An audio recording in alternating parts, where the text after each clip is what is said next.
are listening to a free version of Majority Report with Sam Steeder. To support the show and get another 15 minutes of daily program, go to majority.fm, please. The Majority Report with Sam Steeder. It is Wednesday, June 5th, 2019. My name is Sam Steeder. This is the 5-time award-winning Majority Report. We are broadcasting live steps from the industrially ravaged Gowanus Canal in the heartland of America, downtown Brooklyn, USA. On the program today, Republicans warn Trump over his Mexican tariffs. They threaten to maybe whisper more subtle critiques. Also on the program today, Democrats pass DACA legislation 2 decades in the making.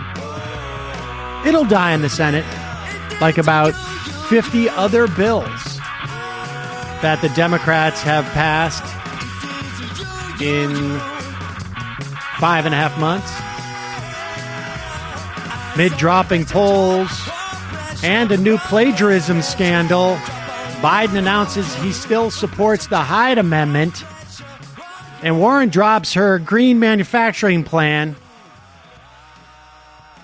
Payday lenders are back. It all started at a convention at the Trump National Doral Hotel. Yes. Trump administration fights the youth climate suit. And Steven Crowder's racism and homophobia has some intriguing bedfellows. Senate and House prep legislation to stop the Saudi weapons sale. Trump administration further shuts down access to Cuba. And Bernie heads to a Walmart shareholders meeting. Wait, what's the classics joke? A presidential candidate walks into a Walmart shareholders meeting. You won't believe what happens next. All this and more on today's program. Ladies and gentlemen, welcome to the show.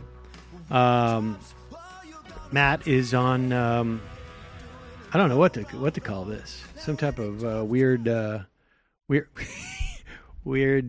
vacation. Vision quest. Brendan's on the board. That's why I was waving like that. We gotta split the difference on the sound there. That's all right. There's something going up with the board. Can you guys hear yourselves? Yeah, we can hear. All right, good. I can hear. It's all, yeah. No, you got it. I just, the thing is like, you know how you listen to an album? Well, maybe people don't listen to albums anymore, but it used to be you'd listen to an album, and every time, if you listen to it a bunch of times, like that's what I would do. Like there must be something somewhat wrong with me, but because I'm so habitual. Like I would listen to an album like 70 times in a row, just because I didn't want to go and change it.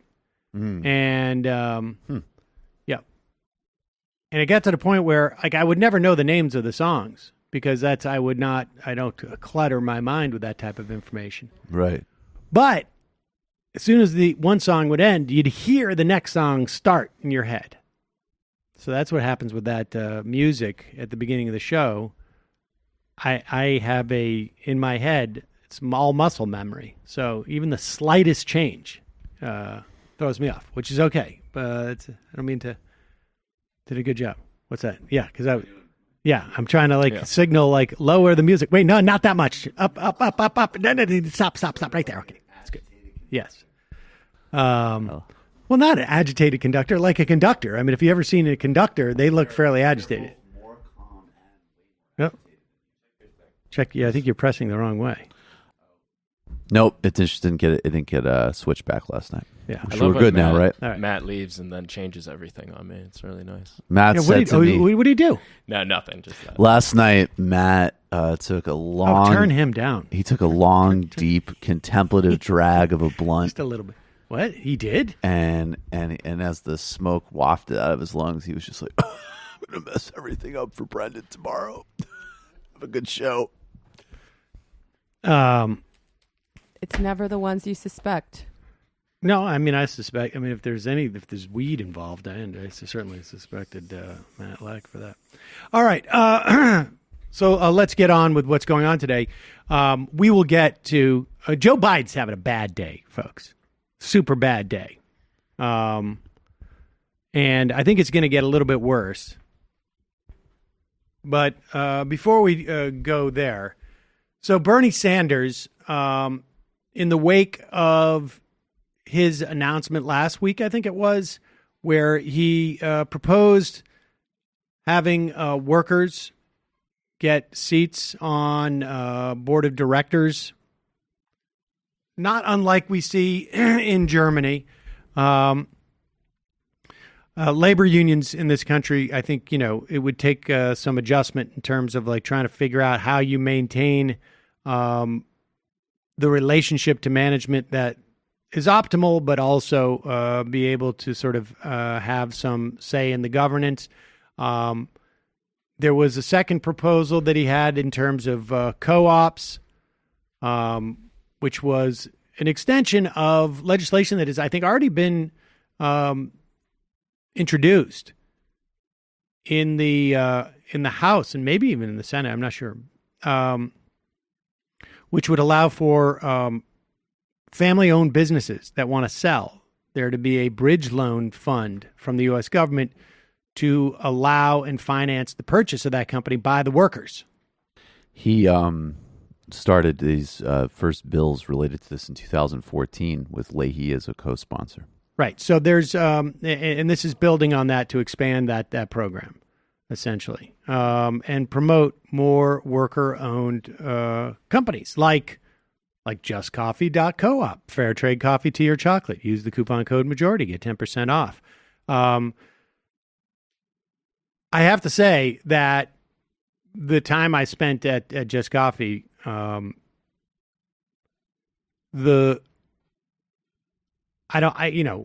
imagine maybe there are some co-ops that are not done well, but I don't know.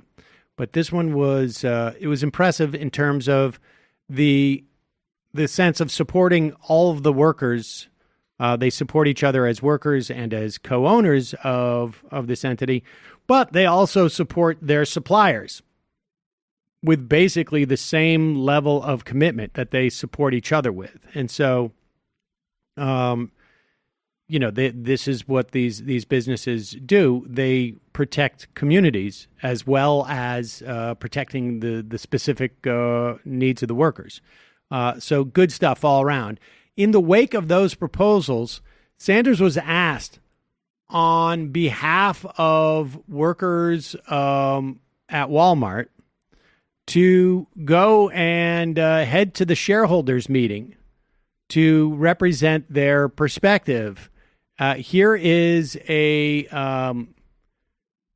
video, Bernie Sanders en route. This was posted just 2 hours ago. Here it is. So what this event is about, what we're doing today, is telling the wealthiest family in the country, the Walton family that owns Walmart, that they have got to start paying their workers a living wage. This is a family that is worth $175 billion. Walmart is a company that provides compensation to its CEO of over $20 million a year, more than 1,000 times what their average worker makes. So what's going on in Walmart is just an example of what's going on all over this country. The very wealthy are getting wealthier and working people are struggling. So the message to Walmart today is pay your workers a living wage, at least $15 an hour. Allow them to work 40 hours a week. Provide them with decent health care. In a nation in which we have massive levels of income and wealth inequality, we have got to address this issue, and that's what we're doing today. Thank you. So there is Bernie Sanders laying out his agenda, what he's going to be telling the Walmart shareholders as soon as he gets to the meeting. And Literally, this got tweeted out about 15 minutes ago, 20 minutes ago, half an hour ago, I guess. Cara Corday, who's with CBS News, she's a campaign reporter, tweets, before Senator Sanders takes the stage at the Walmart shareholders meeting. I guess at these meetings, you imagine it's like a boardroom or a conference table, but it's actually like a big theater because there's a lot of people. CEO Doug McMillon calls for Washington to raise the federal minimum wage. Quote, "It's time for Congress to put a thoughtful plan in place to increase the minimum wage." That's pretty good. Very reminiscent of when Governor Nixon of New York State was able to push all sorts of new legislation before she won the election. In fact, she never won the election, and still we got the benefits of that. We should always thank Cynthia Nixon for doing that. She honestly, really helped it, and no one else was willing to do that. She helped a lot. But nevertheless, there's Bernie already getting now. It's smart play by the CEO of Walmart to call for Congress to raise the federal minimum wage right now, because, and we'll talk about this, the U.S. Congress in the past 5.5 months has passed about 50 bills, some really good bills, that, of course, are going to go nowhere because of Mitch McConnell. And part of the reason why this story about the tariffs with Mexico is so important is it's conceivable that if Donald Trump is able to or actually imposes these tariffs, and his ability to do so unilaterally, I think is, I think it's quite possible. He does have the ability to do that. I think will seriously hurt the chances of the Republicans to maintain the Senate in 2020. But we will get to all that in a moment. Just remind you that one of today's sponsors is Skillshare. Anyone who goes to skl.sh/Majority Report 4, the numeral 4, is going to get 2 whole months of totally free access to Skillshare's entire library of super quality online courses and tutorials. Skillshare is a vibrant online learning community that offers courses on everything from design to video editing, photography, business, technology, cooking, meditation, everything in between. There are Skillshare courses for everyone. You'll have no problem finding courses that will be useful to you in both your personal and professional life when you want to sharpen your skills with something you already love doing, or if you want to learn how to do something totally new, Skillshare has you covered. They have courses for entrepreneurs, courses on computer coding, web development, personal nutrition, learning new languages, Photoshop, you name it. I mentioned yesterday that what I'm doing is I'm going through and I'm bookmarking some courses that I'm going to, I'll maybe be able to get to like 2 over the weekend. There's a 2-hour one on chess openings. Dominate with the Schillerman Gambit. I don't know what that is, but it's in there. How to take the perfect selfie. That I won't do, but I will do the portrait photography working with natural light. That I'm interested in. And it's the same thing. It's a distinction without difference, Sam. I don't want to take a selfie. Kidding. Science-based workout, proven exercise to gain muscle, improve training, and boost health and fitness. I saw your eyes perk up, your ears perk up with that one, Michael. And the productivity masterclass. Those are the ones I'm going to do it. And then maybe also think like a chef. That I would love to take that one. That would be awesome. And maybe the lucid dreaming too. All right. You're very intrigued by the lucid dreaming. That's am. Interesting. I don't know. No, you should. Who wouldn't be? That's interesting. Intro to your business social media strategy. I think that's the problem. I got to get more time. I got to get rid of my kids. You can get 2 entire months of free access to every single course offered by Skillshare by going to skl.sh/Majority Report 4. That's why the first one I should take is the Productivity Masterclass. Create a custom system works for me if I can manage my time better. And I also think they have a class on time management. Just think of everything you'll have at your fingertips for 2 whole months. Again, that's skl.sh/Majority Report 4. We put a link in our in the YouTube post and in our podcast post, so check it out. And ladies and gentlemen, as you all know, we all want a haven, a place that feels uniquely you. With Joybird, you get a one-of-a-kind furniture crafted to your unique taste. Turn your ideas into reality with hundreds of styles and options, from rich buttery leather to the plushest velvet you've ever felt. You want your sofa in aquatic blue? A love seat in bubblegum pink? If you can dream it, Joybird can make it a reality. They even have a beautiful selection of outdoor sofas, lounge chairs, and tables. Plus, their free personal design consultants can help you nail down your design. Joybird also offers a range of kid and pet-friendly upholstery options so that your creations can stand the test of time. Best of all, thanks to their 365-day home trial. That is 1 year, ladies and gentlemen. If you don't love your Joybird, you can return it for a full refund. See how Joybird can help you design your dream space. Find your joy today at joybird.com/majority. You can create the furniture that brings you joy. That's joybird.com/majority. Head over there now and check it out. It's pretty amazing. They've got all sorts of different styles, and you can mix and match everything. Receive an exclusive offer for 25% off your first order by using the code MAJORITY. joybird.com/majority. Offer code MAJORITY. Check it out. And lastly, if you love the thrill of an escape room, or the idea of looking for clues and solving puzzles, well, allow me to introduce Hunt a Killer. It's a monthly subscription game where you become a detective immersed in a murder mystery. Each month, you're going to receive crime scene photos, evidence, motive, and suspect information that you'll need to use to solve a crime. It's so interactive and convincing that it looks and feels real. You'll be racking your brain to solve the mystery and anxiously awaiting the next box of clues. It's perfect to play solo, during date night, or with friends for a game night so you can swap theories. So, I've been talking about this with Mila. She's now into watching Law and Order. Dun dun. And I'm thinking, I thought we had the that sound drop. We do. It's it's on the board, right?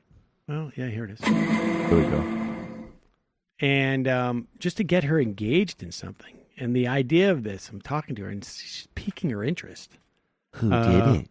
Well, just the idea, who too, that it done comes it? in the mail and it comes it gives, there's something that's nice about it being episodic. It sounds really fun. Right now, just for our listeners, you can go to huntakiller.com/majority for 20% off your first box. They only accept 200 members per day, so hurry to take advantage of this offer. That's huntakiller.com/majority for 20% off your first box. huntakiller.com/majority. So, Joe Biden is having a very, very rough day. First thing that comes out, CNN has a poll that shows that he's dropped about 7 points in his lead. Bernie Sanders took about half of that. A couple others brought up that difference. Now, 7 points is not a huge thing, but it's outside the margin of error. And the reason why this is most problematic for Joe Biden, as opposed to really anybody else, right? Because like polls are going to go up and down and this and that.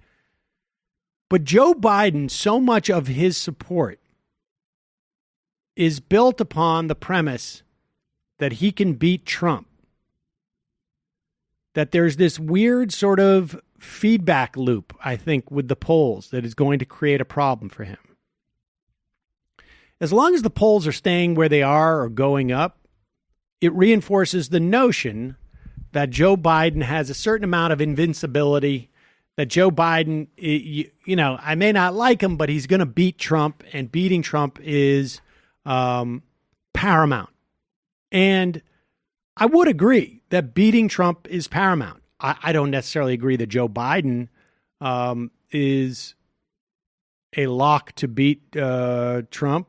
In fact, I would argue that certainly there are people in the 2020 field who I think have less of a chance of beating Trump. But I think that Joe Biden is a much riskier pick, frankly, than the conventional wisdom has suggested. But putting that aside, what I think is really clear is that there's really no reason to believe that he is any more likely to beat Trump than maybe the top other, I don't know, half a dozen, 10 candidates. I'm just, saying that off the top of my head. But his support is mostly, or I would say more than any other candidate by far, a function of this assumption that he can win. So if his polls start to drop, people start to question that premise. So this is very problematic for him. And the other problem he has is that his strategy has been to hide himself. And the reason why he's been doing that is because he wants to run a campaign as if he was the incumbent, as if there was a certain amount of inevitability, as if I don't have to sell myself because I'm just going to win, which is that's on some level, that's the message, right? Forgive me, Father, I've sinned. I'm not going to sell myself. And so when that's been your strategy, and part of it is that, as I have contended, Joe Biden is where Joe Biden's at right now because people see Joe Biden as Barack Obama's vice president. They don't remember the Joe Biden pre-Barack Obama's president. And I think Joe Biden's people don't want people to have really a good grasp on that. And the reason is because Joe Biden is a politician from a different era. And even in that era, he was a little bit too far to the right for Democratic constituencies.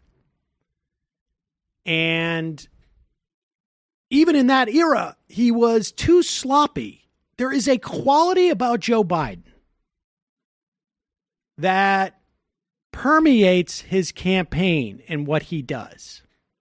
And that is a sense that he deserves something or that he can get away with something. Like in 2016, where when he dabbled with the idea of running, and floated this idea that he may run with Elizabeth Warren as a way of sort of stealing her capital as a financial consumer advocate to cover for his deficiencies in that area. Or when he did it this go round with Stacey Abrams to cover his deficiency when it comes to women's issues and, frankly, an understanding of black issues and of minority issues. And it was just his for the taking. Or when he literally lifted from a speech from a British labor leader who wasn't even policy stuff. It was like his upbringing. No, that was the extraordinary thing. It was Neil Kinnock in 1988, and it was a speech about growing up. It was different. It was like, but it was, I think, it was coal mines. And Biden just shifted like the profession and location. But it was literally along the line. That's the weirdest thing. It was not somebody, it wasn't like, hey, let me lift this inspiring, especially in the 80s. Like, that's a great line, and nobody knows. Right. It was like, that's Morning in America. Yeah, or something. This is how I grew up. Right. It was literally this is how I grew up. It's like when you're telling a story and you realize halfway through that it actually happened to someone else. Yeah, except for you're a professional and you've written it, and then somebody's written it in your speech. And the weird thing about this is it keeps happening to him. There was reports he had plagiarized in law school, and now there's another example of this. Now, you would think that on day one of the presidential campaign, Joe Biden would say, like, hey, guys, make sure you source everything. All right? I know this sounds a little bit idiosyncratic, but let's make sure you source everything. Here is, as reported yesterday, Joe Biden's campaign has now acknowledged it. They have been lifting language from other groups for its policy plans. And and what makes it worse is who they've been lifting from. So, for instance, apparently this was noticed by Josh Nelson over at Credo. In Biden's environmental plan, its language about carbon capture sequestration was lifted almost word for word from the Carbon Capture Coalition's plan. The members of that include Shell, Peabody Energy, and Arch Coal. His education plan included a sentence word for word from the group XQ Institute, which is one of those sort of like chartery corporate reform groups. Lorraine Powell Jobs. And part of the problem here is, A, gives you a sense of where they're looking for their ideas. B, a sense that they don't feel like they have too much of a responsibility to make sure this doesn't happen because they think they'll get away with it. And then it also is indicative of the fact that Joe Biden had no proposals. You know, you see Bernie Sanders has had a lot of proposals that came out in 2016. They've been developing new ones. They're well thought out. Elizabeth Warren has these deep proposals that they've been thinking about, that they lay them out. Other candidates, maybe not to the same degree as Bernie and Warren, but they come out with proposals generally in issue sets that they've been working on for a long time. But when you're a candidate with really no ideas, and you're doing this in reaction to the fact that other people are coming out with ideas, I better come out with something quick.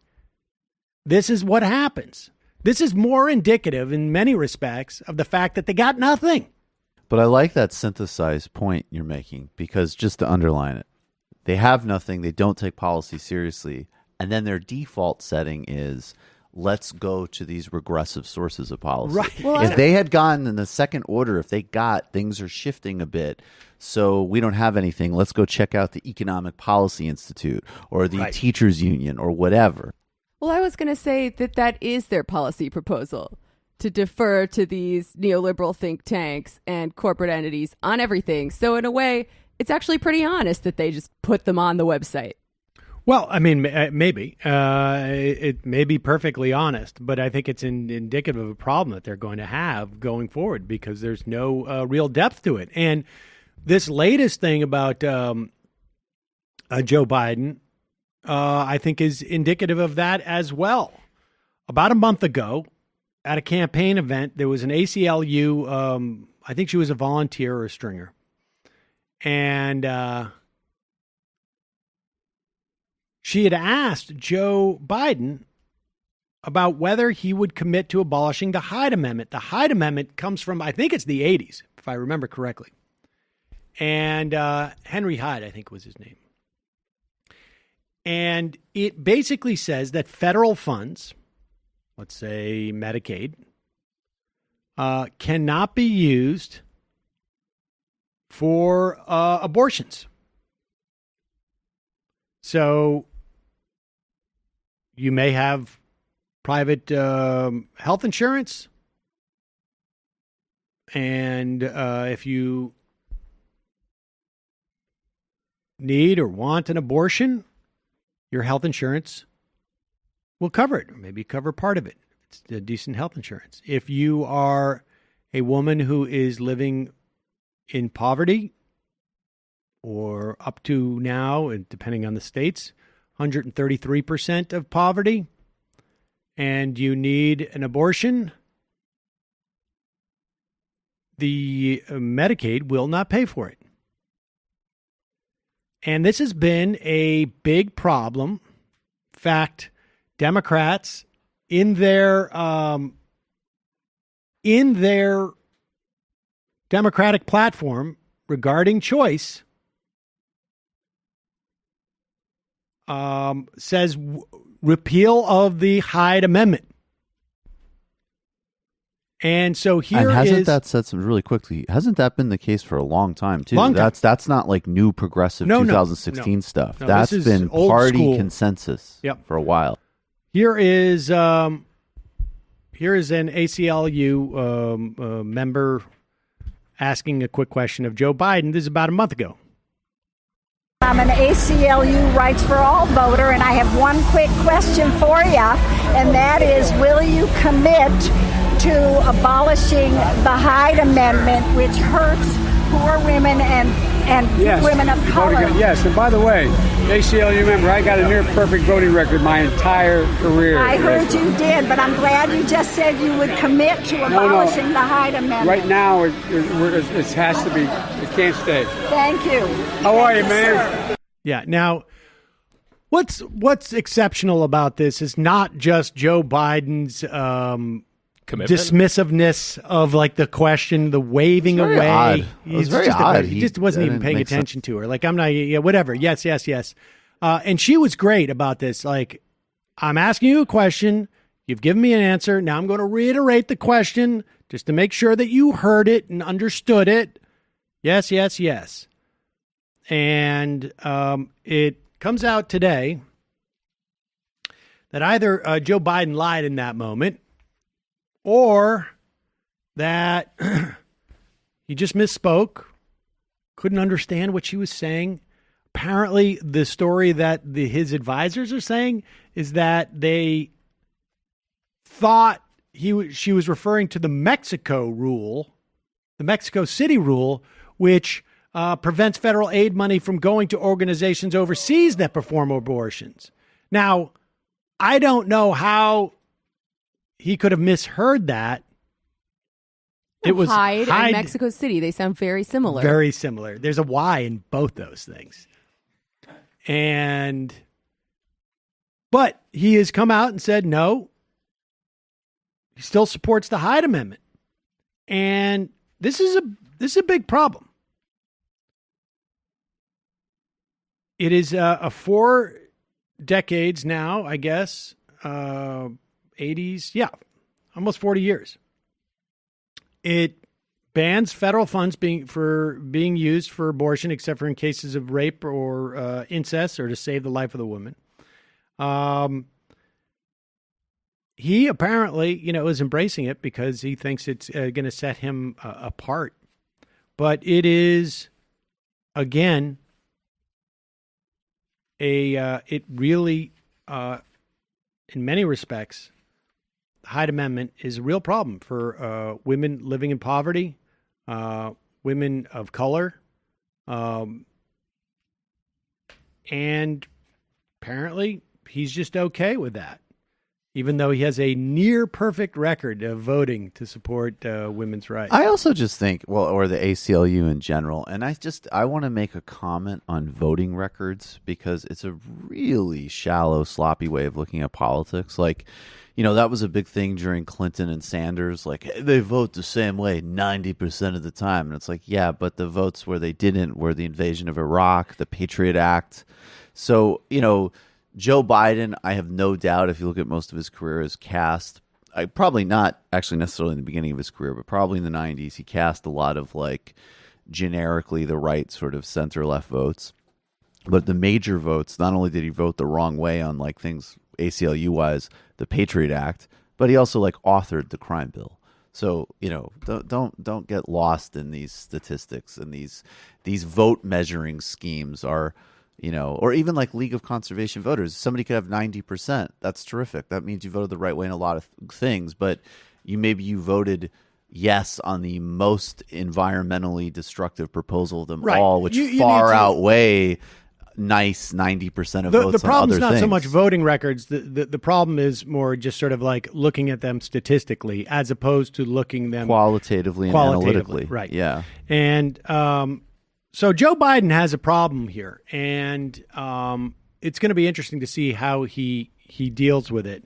I think there's a reason why this is coming out now. I think this is in anticipation of the debates. People want to start on this guy quick and early. And so there it is. Here he is. Here's Biden's campaign saying he still supports the Hyde Amendment. Wait, is that what that is? What is that one? Okay. And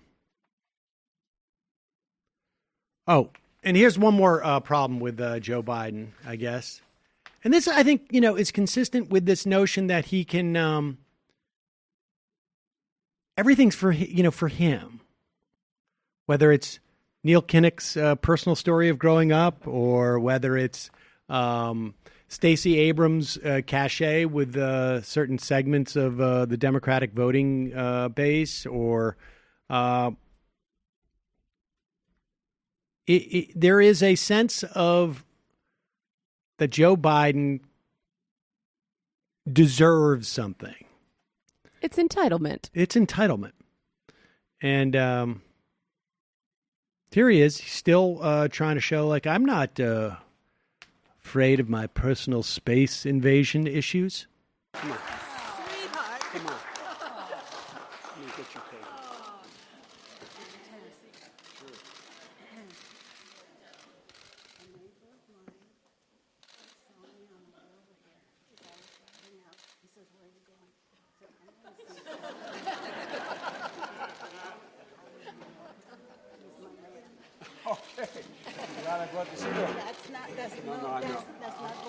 I'm not going to say anything. We have a little secret going here. I want the press to know she pulled me close. I just want you to know, okay? All right? And I would delight it. Anyway. Weird. Women love that. I mean, maybe some do, but like, why? I'm being facetious. Seems like a bad idea to joke about that. I don't know.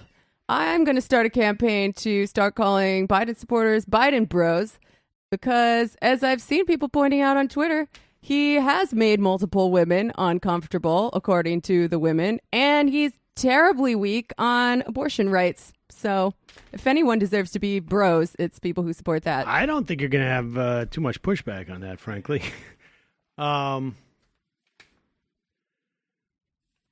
Just go over this DACA passage, because it is important. Ultimately, this will get passed in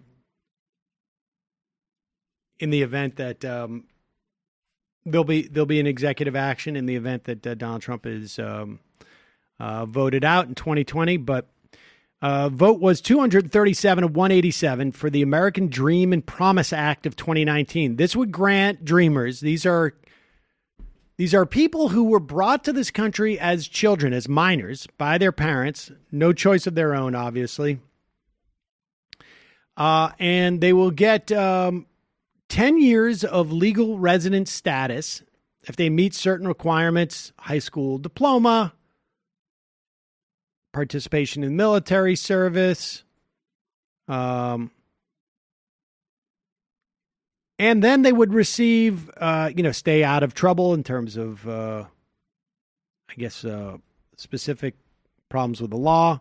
They would then receive permanent green cards after completing at least 2 years of higher education or military service, or after working for 3 years. And this is the first time that this legislation there's been attempts, I think, over the course of 20 years to pass this legislation. It's the first time. Senate rejected 4 immigration bills. I think at least one of them included citizenship for dreamers. And this is indicative of, this is for 2.5 million people, incidentally, who have been living with a tremendous amount of anxiety for no reason, for absolutely no reason. Like, I see what it's like to be a 13 or 14-year-old kid, just the enormous amount of anxiety you have just by having to be like a teen or being a kid. And the idea that there's also this element of like, will I get deported? When I walk down the street, will I get deported? Will I be here in 6 months? What will my future be? I don't speak the language from the country I came from, whether it was Eritrea or Mexico or Guatemala or, Slovenia or whatever it was. And will I get sent back to this country that is basically a foreign country to me? 2.5 million people. Very easy for a lot of people to forget that there is a significant portion of our population that walks around in a constant low-grade sense of fear or potential doom just by the very nature of who they are, where they were born, what decision their parents made for them. And it's been passed. It's not perfect. There are provisions that allow the Secretary of Homeland Security the discretion to deny legal status to immigrants with certain juvenile judgments against them, gang affiliation, etc. But it's a step in the right direction. And it's indicative of what's been going on for 5 months. The House has taken up 51 bills since January, 49 of which they've passed. I think this was actually written before they passed this this DREAM Act. It was. Bills that include lower prescription drug prices, protect pre-existing conditions. Disaster aid is now passed, so I think that's 51 for 51. They passed H.R. 1, which had a whole host of reforms, bills to save net neutrality, bills to broaden background checks for guns, calls to put us back into the Paris Climate Accord. They passed the Violence Against Women's Reauthorization Act.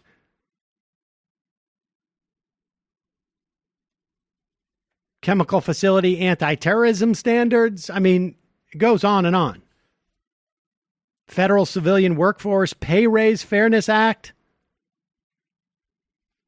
Basically reinstituting the executive orders that Obama had passed that Trump has reversed. All of which have died in the Senate. Now they've run out of bills. Hopefully they'll start immigration proceedings soon. Maybe there's been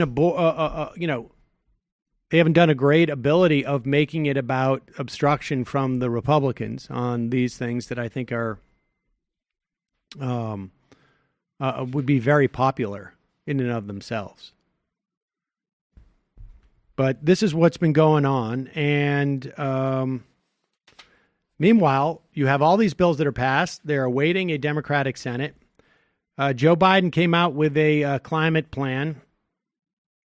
Some of it was plagiarized. Fortunately, some of it was also borrowed from the Green New Deal. There's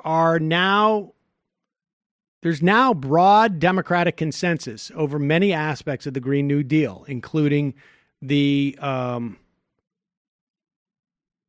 dollar amount in public investment, $1.7 trillion, the cost that would be laid on polluters, that there would end fossil fuel subsidies, that there would be economic justice protections for people displaced in the transition from their jobs. They would end drilling on public lands and offshore. There's been a lot of sort of like mainstreaming of these broad positions, not unlike we've seen with Medicare for All. And so there's a lot of encouraging things that are happening, at least to the extent that you can have encouraging things happening when you don't have the ability to do any of this stuff. Now, I can tell you right now that if the Democrats take the Senate and the presidency, they will not deliver on all this stuff. It's just simply not the way it works. Which isn't to say that we shouldn't insist that they do. And the more insisting, the more likely it'll happen. Part of that is going to be a function of who, if the Democrats win the presidency, who that president is. A lot of these things are more likely under some candidates than others. I mean, I think I think there's probably broad understanding of that. Just other people might just say like, well, but it's not that important. Right now, the most important thing is getting rid of Trump. And I think that is perhaps the most important thing, but it's not necessarily the case that by rejecting positions that are consensus positions among Democrats, that you're going to get rid of Trump. It could be just very well be the opposite. At least if you look at the polling. So that's where we stand today. We'll do a couple more stories in the fun half, but I want to go over this briefly because this is sort of amazing to me. We've talked about this. So Steven Crowder is one of those guys who has been avoiding, any real debates on policy. He has an interesting program, and I just heard the other day from a friend who I don't talk to too often. Her son said to her, "Hey, I heard Sam might debate Crowder. I hope he does because that guy is horrible."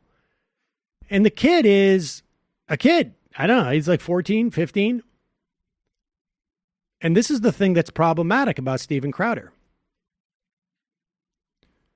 That it's really twofold. One, he spews this right-wing garbage. He debates college kids over it. And if you're 14 or 15, you can't quite tell, like, hey, wait a second. That doesn't make sense. Why doesn't he have a real debate about it? He has these pretend debates. It's like when you're a kid thinking like, wow, these Harlem Globetrotters, they're the best basketball team in the world. Every time they play this team from Washington, the Wizards, they beat them. Why don't they just play in the NBA? Why they aren't would they win every single game. That's why they probably aren't in the NBA, because they're wouldn't be too fair. good.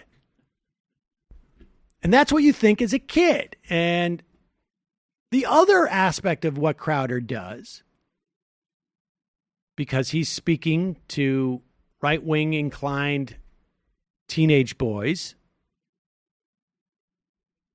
who are get jazzed about guns and imagine that you're an adult if you smoke cigars and drink a bottle of whiskey. I mean, this is all stuff. I've been there. I was a kid. I was 14. You look at that stuff and you think like, that's what it is to be an adult.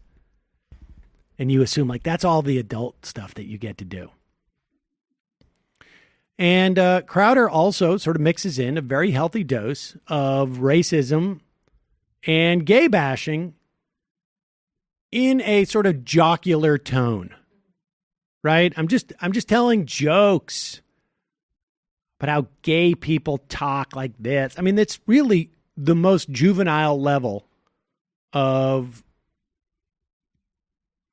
comedy. I mean, it's not even a level of comedy. It's just it's almost definitionally juvenile. And so one of the ways that he mixes this in is to go after this guy on Vox. What's his name? Maza? Carlos Maza. And who does these YouTube explainers on different issues, and we played a clip of Crowder that was assembled of Crowder. Basically, every time he does one of these rebuttals to Carlos Maza, which, you know, of course, you should be doing rebuttals if you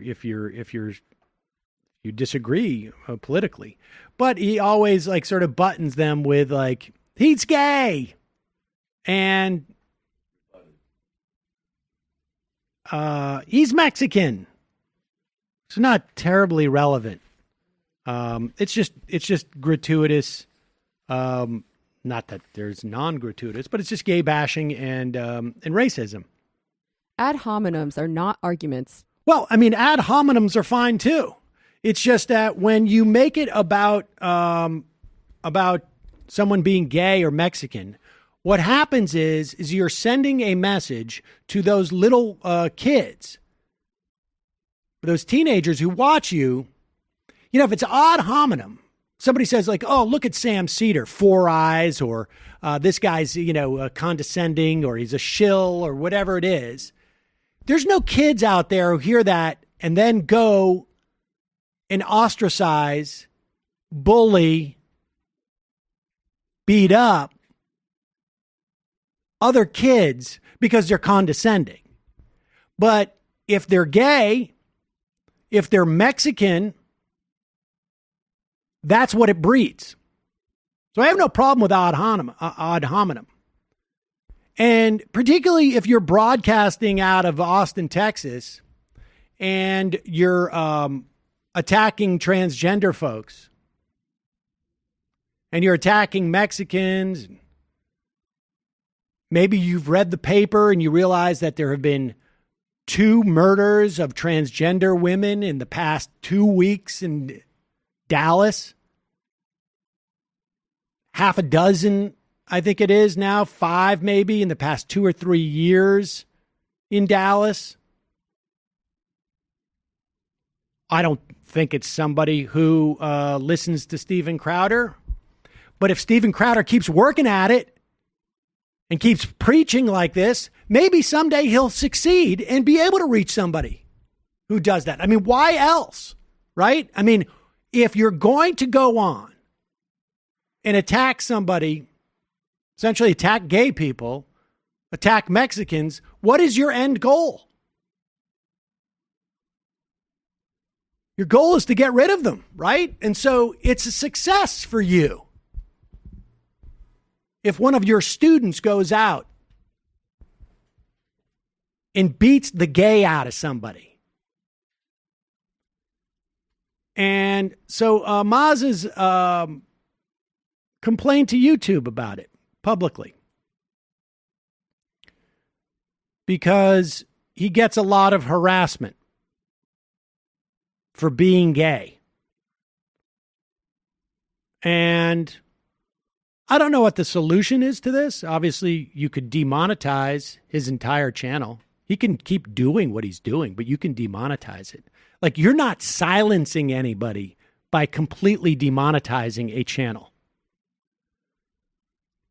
There was a lot of people who were demonetized. Almost all politics were demonetized about 1.5 years ago. And it sucked. It sucked. But if that's what it takes, let's do it. If it's unfair for the guy who is gay bashing to be demonetized and not us be demonetized, demonetize us too. Because at the end of the day, anything that we do here has no relevance if our getting money from this allows him to keep doing what he's doing and getting paid for it. And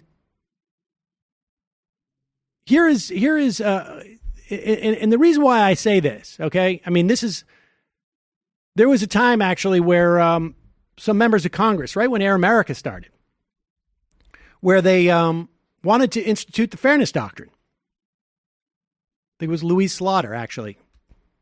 And she invited me down to talk about it because there was no other talkers who would come and support it. And because right and left, they knew that the business model is not supportable in the way that it would be if there was a fairness doctrine.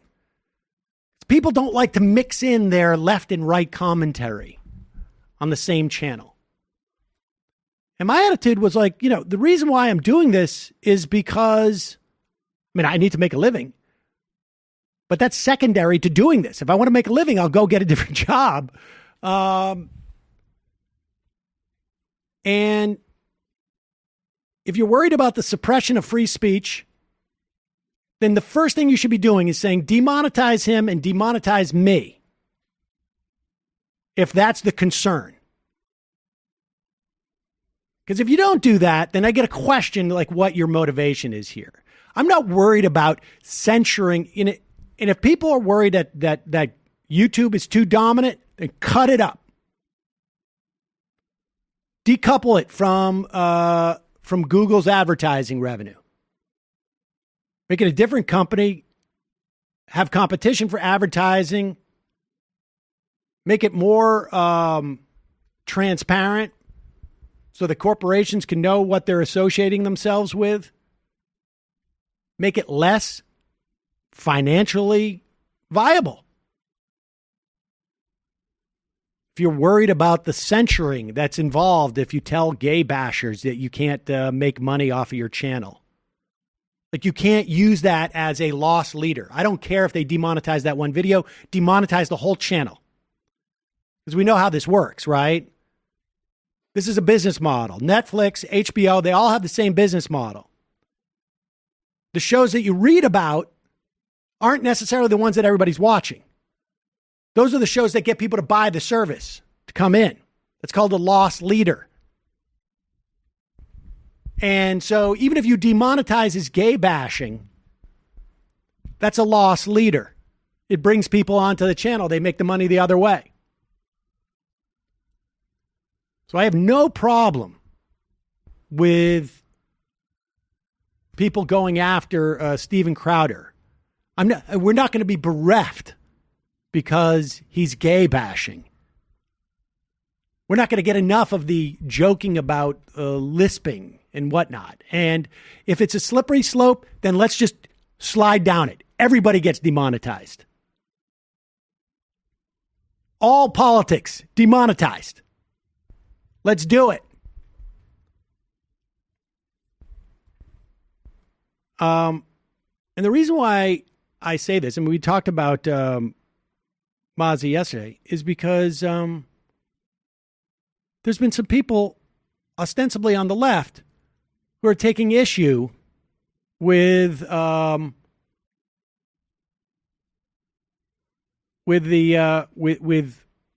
calling for Crowder to stop doing what he's doing.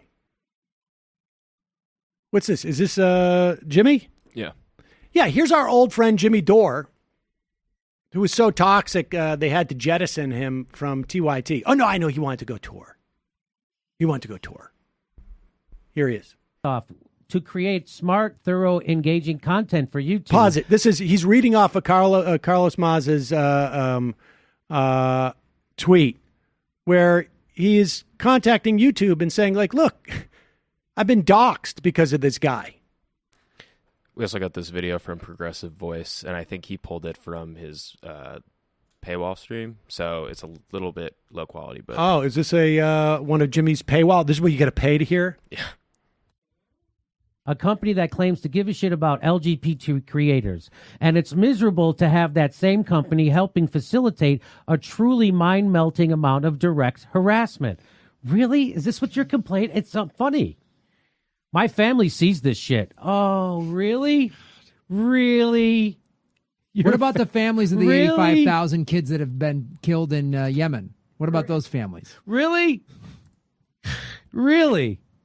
My family sees this shit. I had to explain to my much younger sister what the fuck a Steven Crowder is and ask my siblings not to respond. I had to explain to my nephew what a fucking news dupe is who pushes war for a fucking military-industrial complex 24/7. I had to explain to them that Wolf Blitzer, Jake Tapper, Rachel Maddow, and Chris Hayes are warmongers and they're tools of the establishment, and that's why they'll never tell you the truth, which is why we have Trump as president. I had to explain that to my nephew.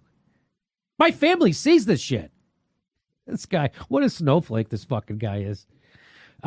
This isn't about silencing conservatives. I don't give a flying fuck if conservatives on YouTube disagree with me. Sounds like you do. But by refusing to enforce its anti-harassment policy, YouTube is helping incredibly powerful cyberbully. I'm being bullied, Carlos Maza. Jesus H. fucking Christ. Anyway, if you want to help, I guess you can go to this dude's videos and flag them. But YouTube isn't going to do anything because YouTube does not give a fuck about queer creators. It cares about engagement. And homophobic, racist harassment is very engaging.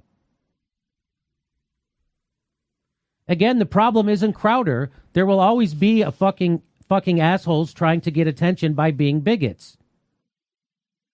The problem is that YouTube is designed to give those assholes a megaphone, push new followers in their direction, and keep them listening. It's a weapon. Uh-oh.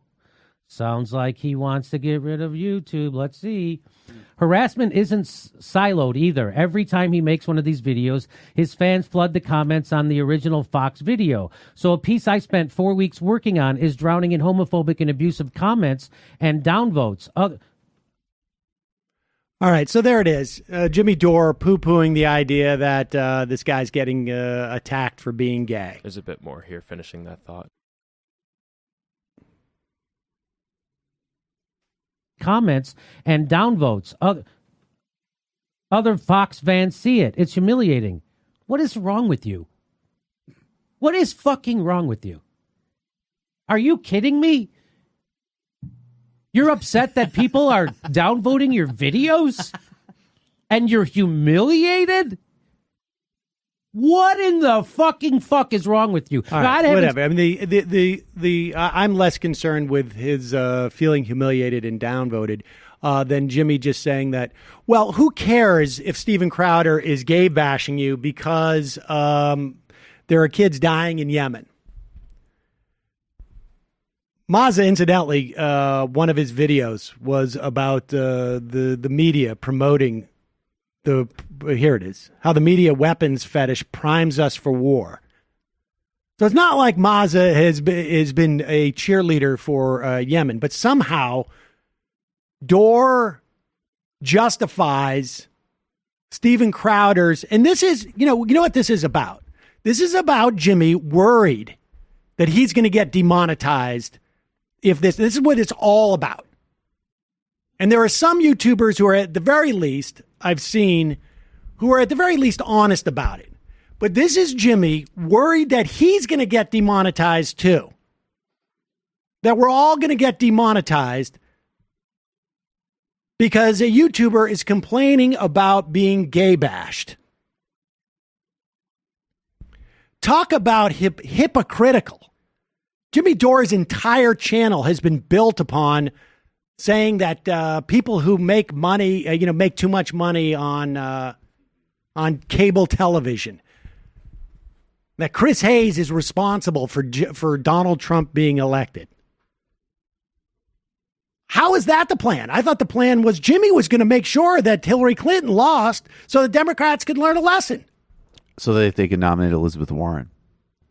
Look that up. Oh my! Like, do you remember that? Was that it? Was he said that in his debate with you? Oh, is that what he said? Yeah, I don't know, Elizabeth Warren. Like the kind of right, who he's now attacked himself.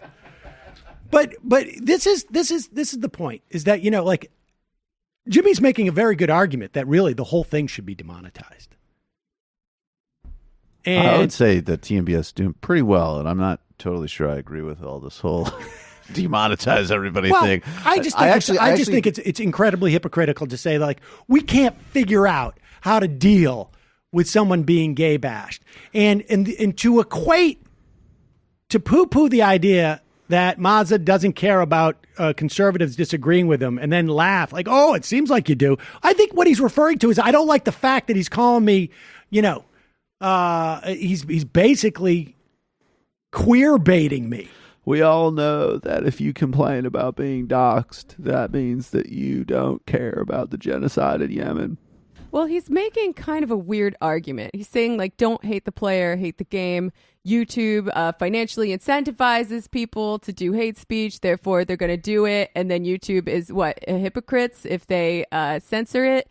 But, like, that kind of argument could be extended to, like, capitalism as a whole, right? It doesn't get the abusers off the hook.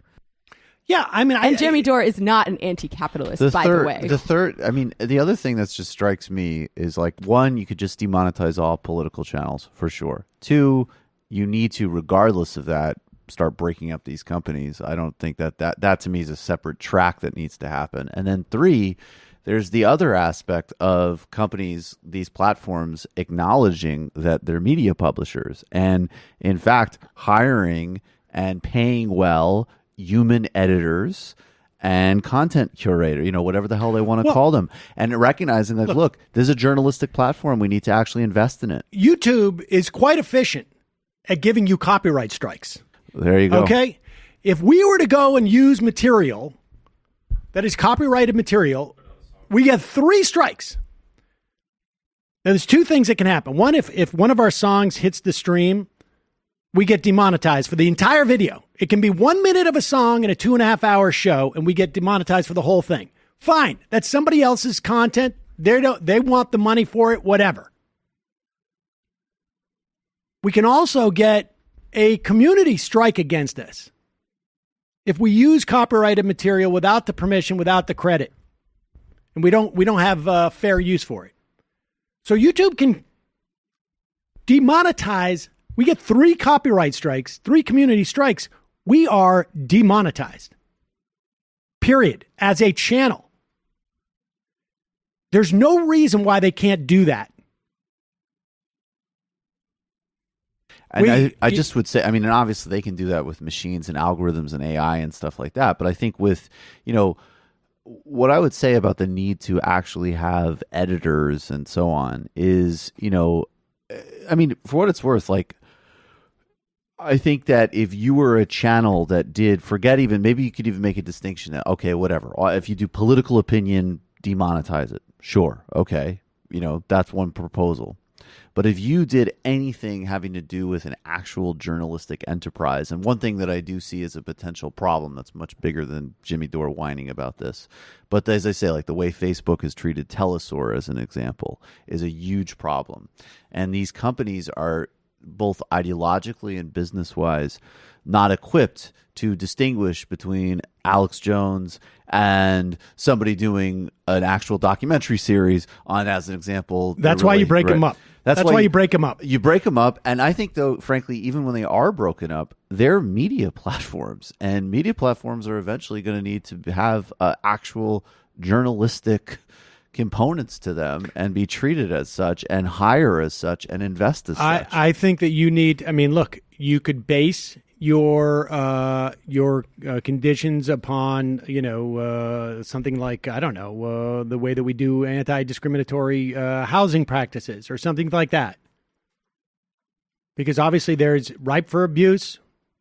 Soon as, institute that demonetize the whole platform, the whole channel type of thing, we're going to get attacked. Sam's, calls conservatives a-holes or whatever it is. But you can make it about religion. You can make it about, and you would have to assess it on a complaint by complaint basis. And there would be certain amount of channels that would be targeted for it, no doubt. But the idea that you're just going to say, like, okay, we're not going to worry about that because of the policy in Yemen. What kind of child? Wait, who are you kidding? Jimmy Dore cries like a little baby. And I know this for a fact because I know the people he cried to about it when he was made to look stupid. And I didn't raise it because these people are mutual friends. But I had people talk to me. Jimmy's upset. He's upset because you made him look like an idiot. Well, I'm sorry. He made himself look like an idiot. I wasn't going to say anything about it because he told me he was ill and he was suffering, whatever. But if this is the game we're going to play, you're going to cry about your illness when there are people dying in Yemen? Seriously? You're going to cry about that stuff when there's climate change? I mean, give me a break. What a baby. What a disingenuous baby. All right, we've gone too long. Well, it looks like we have some new news about this, actually. What's this? YouTube will now block discriminatory content just a day after saying it didn't violate its policies. YouTube announced Wednesday that it will prohibit videos that promote discrimination or segregation based on things like age, gender, race, caste, religion, or veteran status. The announcement comes just a day after the video platform was criticized how it handles homophobic content. Thousands of channels are expected to be affected by the policy change shortly. There you go. YouTube's new anti-supremacy policy is a joke, a shiny prop meant to distract reporters and advertisers from the alley, which is YouTube doesn't actually enforce any of these documents. Ask yourself this: if YouTube actually has been enforcing these policies against hate speech, bullying, why does it need an additional policy for supremacist content? Isn't that already included? It's all a smokescreen. They don't enforce any of this shit. This is the capitalism component, because when they do this, there's two components of this. I mean, one, obviously, whatever, they all decided to go after Alex Jones together, and sure, but a vast majority of these things so far, maybe this will be new, but this would be my guess, affect relatively very marginal channels. Like, the reason that Crowder didn't face any consequence is not because the employees at YouTube think he's funny or agree with his politics necessarily. It's because he's got a lot of views. All right, that's it. That's how it works. And then the other part, like at Twitter, like just even the games, like some of these people on Twitter are like, they've gotten really aggressive at rudeness. So you see people who say like, "Hey, F you," they get banned or whatever for, or taken offline. But there's accounts of like, Spencer or Molyneux or whatever. They know how to keep inside the parameters of what has been established as, quote unquote, non-threatening, non-bullying or whatever. So everybody around it has plausible deniability. And again, all of those counts. I mean, well, look, Twitter wouldn't exist without alt-right accounts, starting with Donald Trump. But the bottom line is like, look, none of this is ever going to be perfect, right? And you're not going to be able to do that. There's no perfect way of doing it. But the bottom line is, how do we diminish the number of there is research that shows that, you go back to the Milgram experiments. There is plenty of research that shows that the context in which stuff happens, that predispositions that people have are impacted by the context, the societal context, whatever that is. And so if you diminish the rhetoric, Richard Spencer may still be on Twitter, whatnot, but if he's out there saying stuff that's like marginally less offensive, somewhat less offensive, somewhat less supremacist, and I don't know that Spencer is necessarily a good example for this, but whatever, that's going to help somewhat.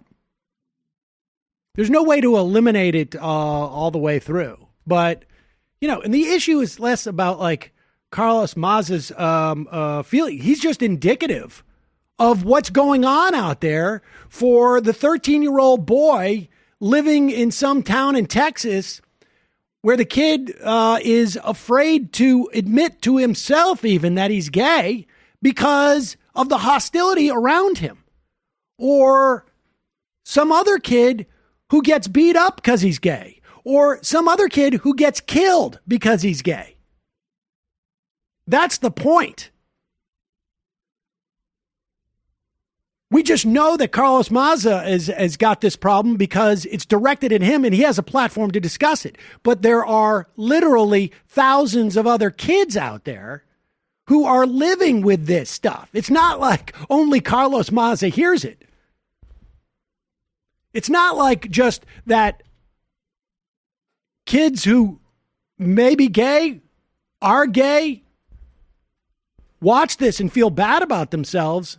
It's that all of the kids they go to school with are watching this shit. And Crowder sits there and he's a voice of authority to them. I mean, to us, he looks like a moron whose daddy has to follow him around for whatever reason. Well, I think maybe if we dug But to into a that, kid, but we to a might feel more 13-year-old empathy. kid, they look at this guy and they think, here's a role model. And it's cool to make fun of gay kids. It's normal. It's the way things should be.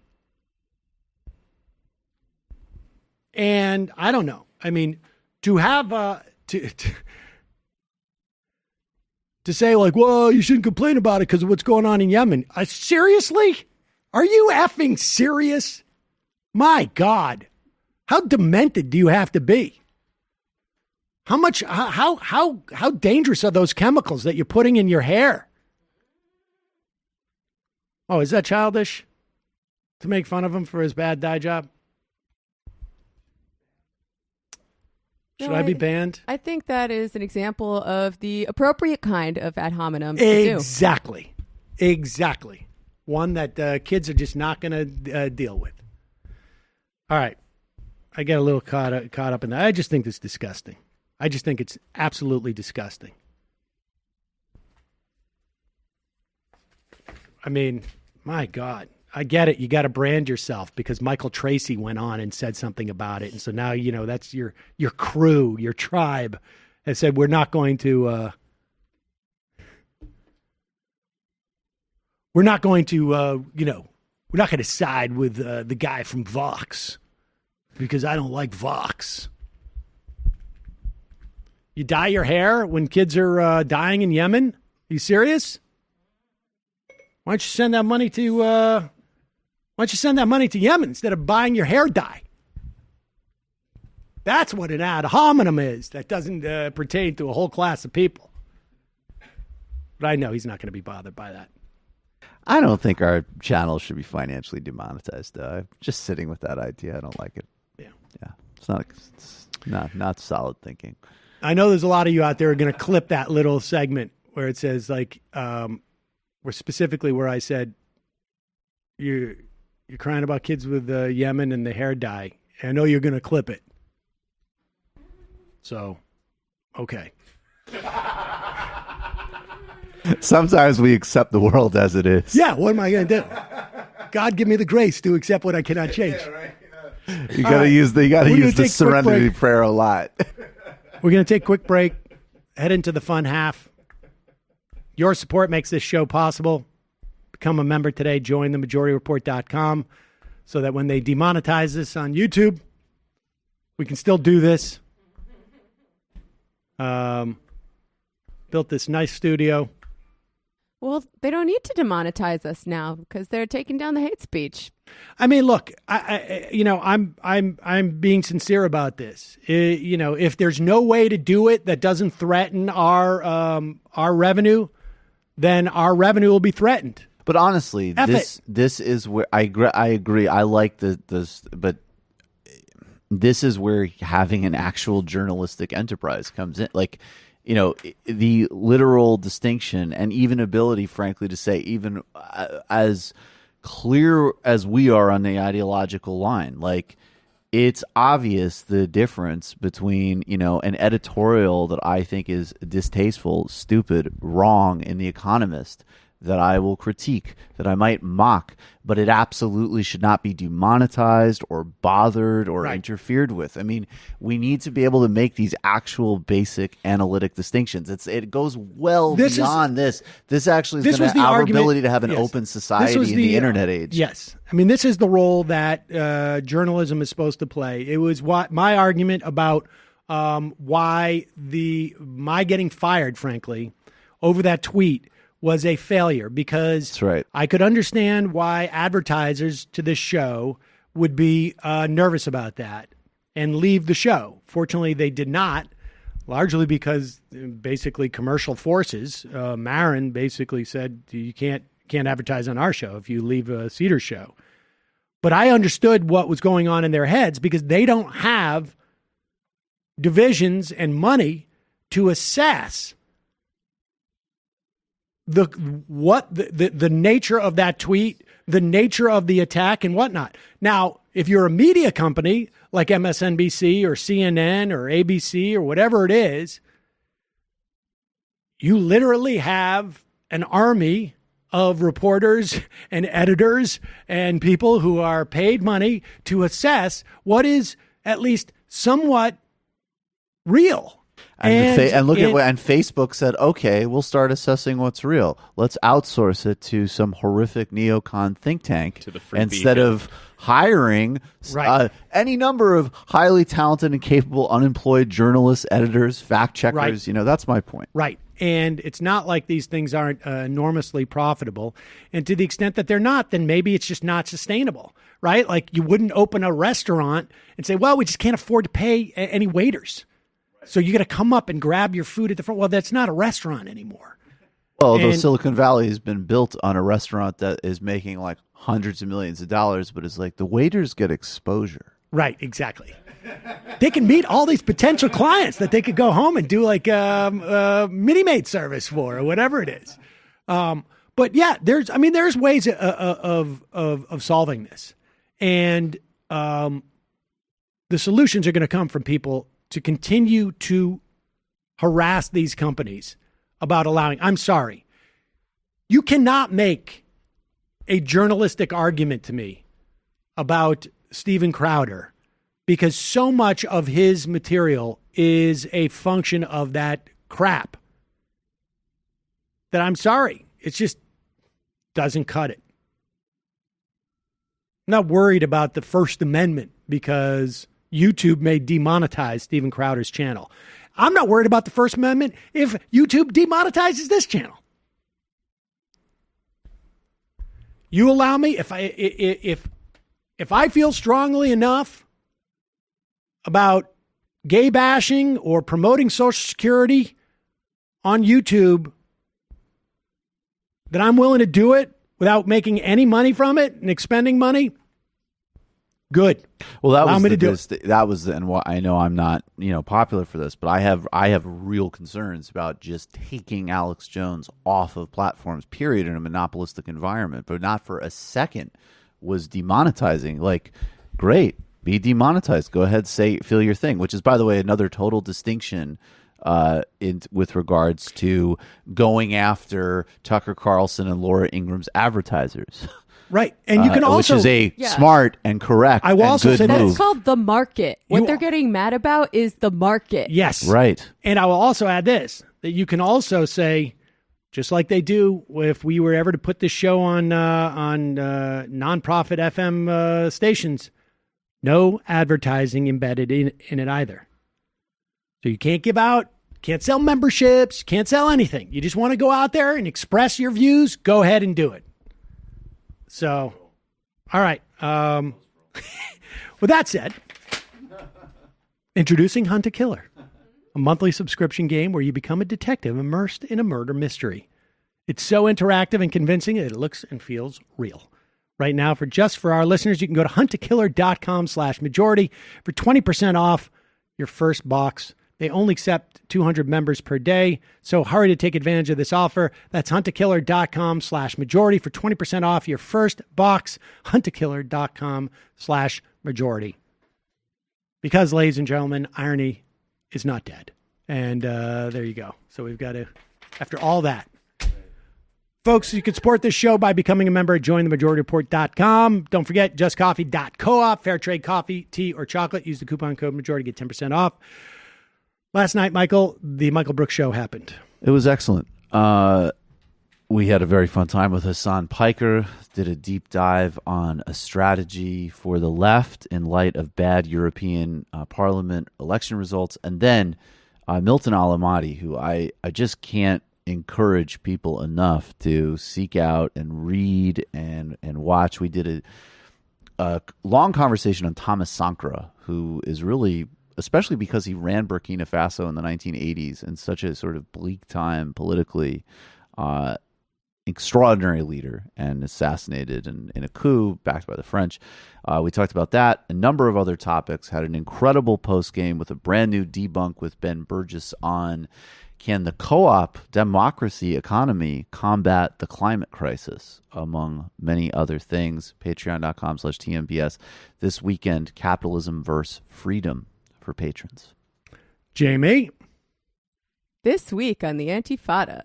So we've been doing a lot of cool collaborations lately with all our different podcast friends.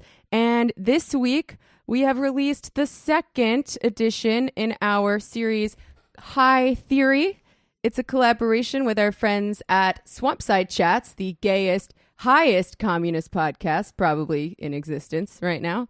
And the series is about communization and the communization movement. So in this episode, we talk about a book by Gilles Dauvé, The Eclipse and Reemergence of the Communist Movement. And I gotta say, I was a little intimidated by the material going into it because I'm the only one of us who has not been to grad school or even ever studied this kind of thing in school. But I think I got a lot out of it. Things got a little bit heated at times. So, yeah, don't be afraid to listen to it.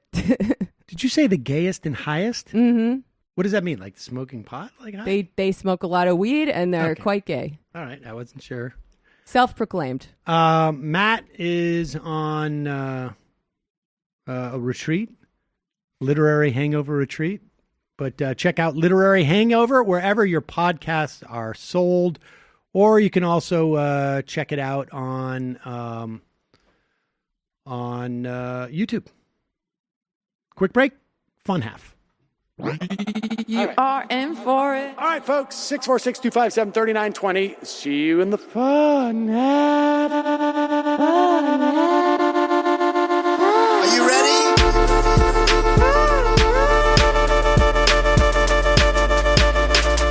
Who sent us this?